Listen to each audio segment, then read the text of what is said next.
A while back, a mom sat down in my exam room holding her little girl. And before I could even say good morning, she looked at me and said, I know I'm probably overreacting, but the thermometer said 103.4 and I just lost it. I looked at the fever number in the chart and then I looked at her daughter, who was just sitting in her mom's lap, playing with the paper on the exam table, trying to actually eat it.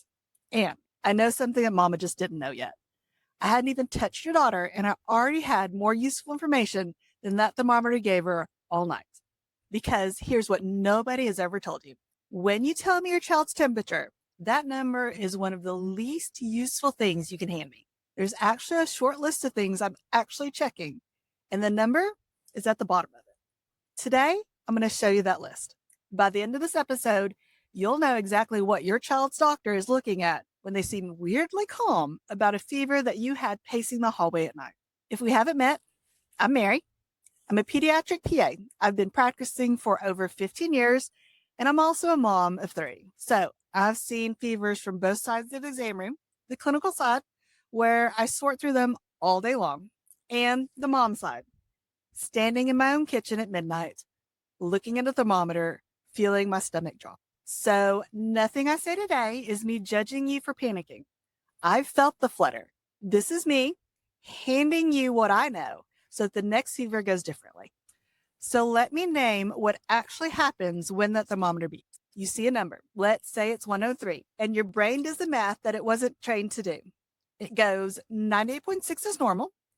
103 is way past that. Way past normal must mean way more dangerous. So 103 must be scary, and 104 must be an emergency. That feels completely logical, but it's wrong. We can call it fever phobia.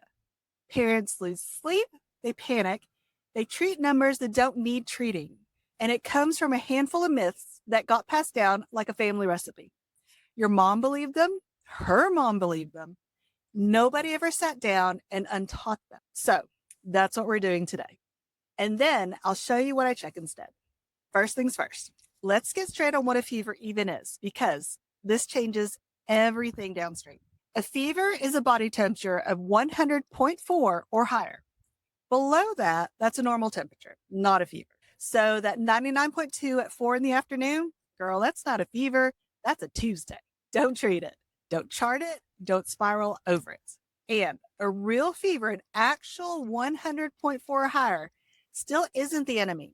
Fever is a symptom, not a disease.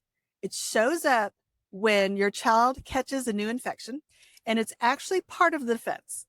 Fever turns on the immune system. It's found in basically all animals because it works. Fevers in the 100 to the 104 range are actually helping your sick kiddo fight the thing that's making them sick. Some doctors and nurses even call the low ones, the 100.4 to 102 range, good fevers. I know. Take a second with that.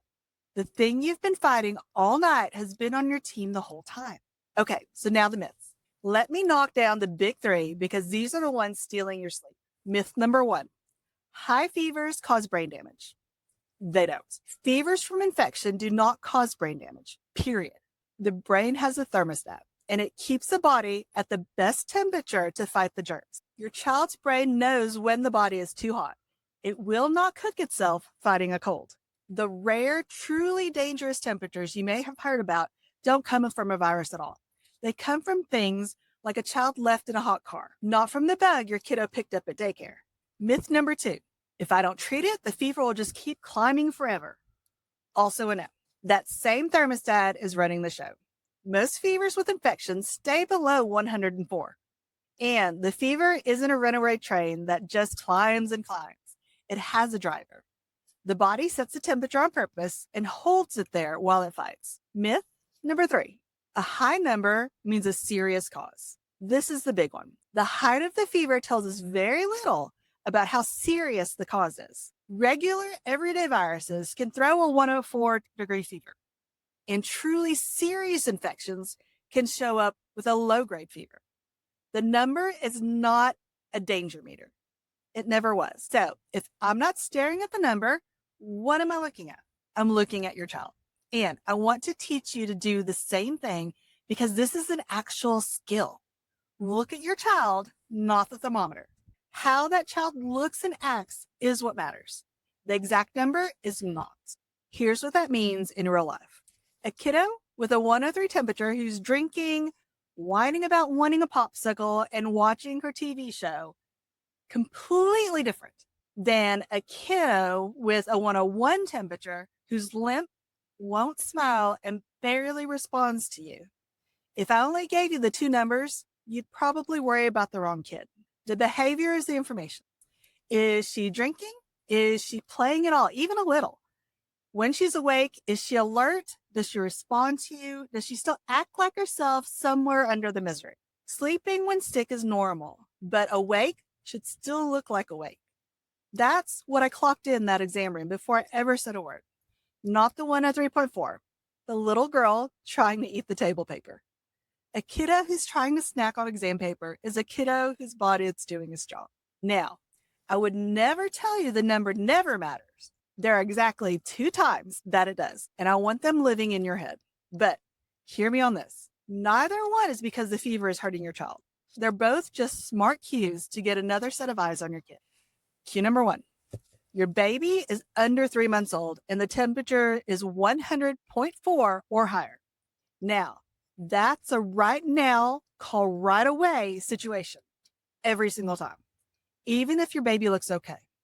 Not because the number is dangerous, but because at that age, little bodies can't tell you as much and things move really fast. So little babies with fevers get seen and checked. No waiting until morning. And honestly, in the first month of life, a baby who just seems sick, feeding poorly, sleeping way too much, poor color, even without a fever, same rule, make a call. Cue number 2, the fever goes above 104 in any child. Again, not because 104 is a magic danger line. It isn't. It's just a sensible point where I would want you to pick up the phone and let your child's doctor weigh in. Think of it as a cushion, set on purpose a little early. So you're never guessing about where that line is. So 2 cues. Under 3 months, anything 100.4 or up, and then any age with a temperature above 104. Both mean call, not panic. And everything else, you're watching your child, not the screen. And since we're being thorough, let me give you the signs that matter more than any number ever will. These are the things that would actually make me move quickly at any temperature. A child who is truly lethargic, and I mean the real definition, not just tired and clingy, staring into space, won't smile, won't play at all, hard to respond to you, and too weak to cry, hard to wake up. That's serious at any temperature. There's trouble breathing, breathing fast, grunting with each breath, or the skin pulling in between the ribs with every breath. A child struggling like that can't drink, talk, or cry. That's a 911 situation. Bluish lips or tongue, also 911 situation. And one reassurance here, because I know somebody's about to panic checking their sleeping toddler. Bluish skin around the mouth, but not the lips themselves, can be normal from being cold or scared. Lips and tongue are the ones that count.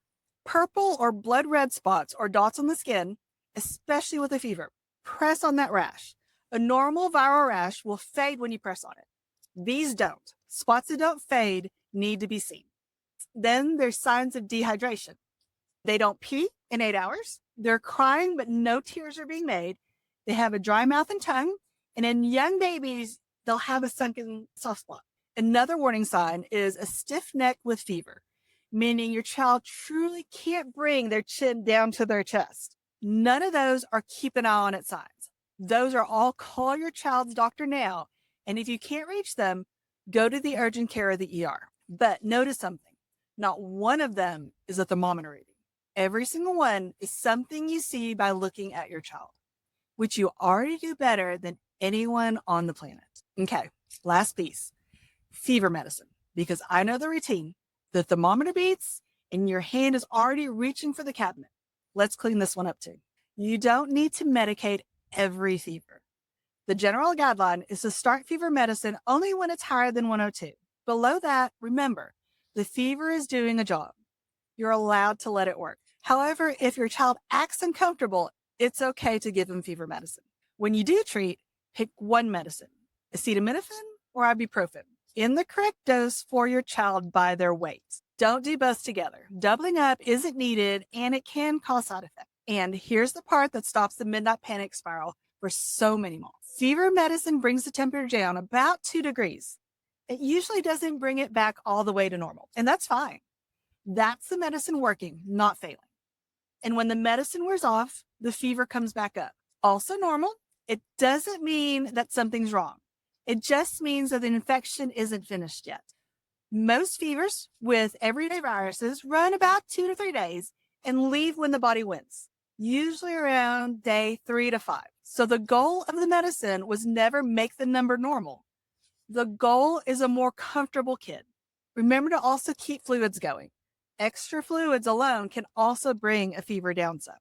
And if your child's own doctor has told you to handle fevers differently for your specific kiddo, that advice wins always. So let's run tonight's version because you and I both know fevers only show up after bedtime. So the thermometer beeps. It says 102.8. Old you sees the thermometer and reaches for the phone with one hand and medicine in the other. New you takes a breath and looks at the kid instead. Is she under 3 months old? No, she's 4. Is she above 104? No. Okay, so the number just left the conversation. Now the real questions. Is she awake? Is she alert? Is she drinking anything? Did she grumble at you and ask for her blanket like her normal little bossy self? Is her breathing comfortable? Does her skin look normal? If the answers are all yes, you have a kid with a fever who's fighting something and winning. Fluids, comfort, medicine if she's over 102 and miserable, and rest for both of you. And call your child's doctor in the morning if you want eyes on her, which is always allowed, by the way. You never need my permission or anyone's to call your own pediatrician. If any answer is no, or if something in your gut says this looks very different from every other sick night you've ever had with this child, that's when you call now instead of next. You've got this. One more thing before we land. This is education. I'm teaching you how to think about fevers, and I will never diagnose your child through a screen. Your child has a doctor. And when it's your kiddo and you're unsure, that's who you call. What I want is for you to walk into that call or that visit with clear eyes and better words for what you're seeing. That's the whole point of all of this. Now, if this episode just rearranged something in your brain, I made you something that goes further. It's called the Symptom Decoder. It's free and it helps you sort what you're seeing when your kiddo is sick. So midnight you can think as clearly as right now you. The link is in my description or in my bio if you're listening on the podcast. So go grab it. It's the thing I wish someone handed me when my oldest was little. If you only keep one sentence from today, keep this one. Look at your child, not the thermometer. And listen, the fact that you sat through a whole episode about fevers on a night nobody's even sick, that's not you being anxious, girl. That's you being the kind of mom who shows up prepared. You already know your child better than any device in your house. Now you know what to do with all that love. I'll see you next week, friend.